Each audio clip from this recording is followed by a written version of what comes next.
ବିଷୟରେ ଜାଣିଛୁ। କାରଣ ପ୍ରଭୁ ଯୀଶୁ ଯେତେବେଳେ ପୃଥିବୀରେ ଜନ୍ମ ହେଇଥିଲେ ସେ ସମୟରେ ବ୍ୟବସ୍ଥା ଥିଲା ଅଷ୍ଟମ ଦିନରେ ସେମାନେ ମନ୍ଦିରକୁ ଯାଇକି ତାଙ୍କର ଯୋଉ ବ୍ୟବସ୍ଥା ଥିଲା ସେ ବ୍ୟବସ୍ଥା ଅନୁସାରେ ମନ୍ଦିରକୁ ଯାଇ ସେ ବ୍ୟବସ୍ଥାର କାର୍ଯ୍ୟ କରୁଥିଲେ। ଆଜି ବି ଠିକ ସେପରି ଆମେ ଯେତେବେଳେ ପ୍ରଭୁଙ୍କ ଅନୁଗ୍ରହରୁ ଗୋଟେ ସନ୍ତାନ ପାଉ ଏ ପ୍ରଭୁ ଗୋଟେ ସ୍ୱାମୀ ସ୍ତ୍ରୀ ରୂପେ गिफ्ट देखा ए गिफ्ट नुआ ताको फुटबॉल परी बैठा मारिबार जिनिस कारण जो संतान आज हमें पाइछु किबा से झियो हो पुओ हो हमर ड्यूटी होची प्रभु को पाखरे समर्पण करबा छु। हम जेतरा समर्पण करू एई आशा करू जे प्रभु तुमे ताको जेमिति जड़े भविष्य वक्ता सामुएल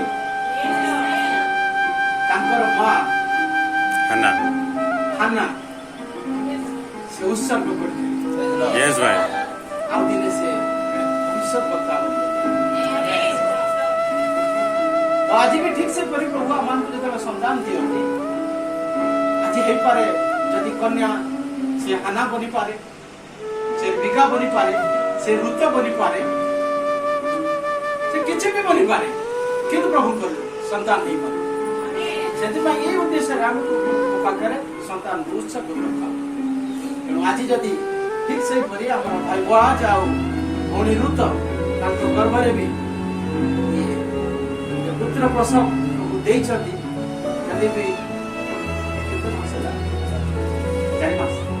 4 मास हो गला तथापि आज आम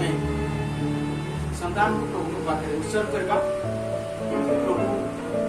संतान लालन पालन आज निश्चिंत कहबी जो ख्रिस्टियन परिवार प्रत्येक संतान को जेतेबे से जन्म हुए सेते बेले उत्सर्ग करबा जरूरी। यस भाई आमे एटा ही भूली जाइता प्रभु दे आमे ओडिसा राज्य रे अछु ओडिसा रो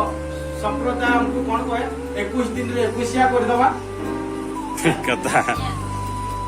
बंधु बांधव को डाकिबा भोजी भात करी खोएबा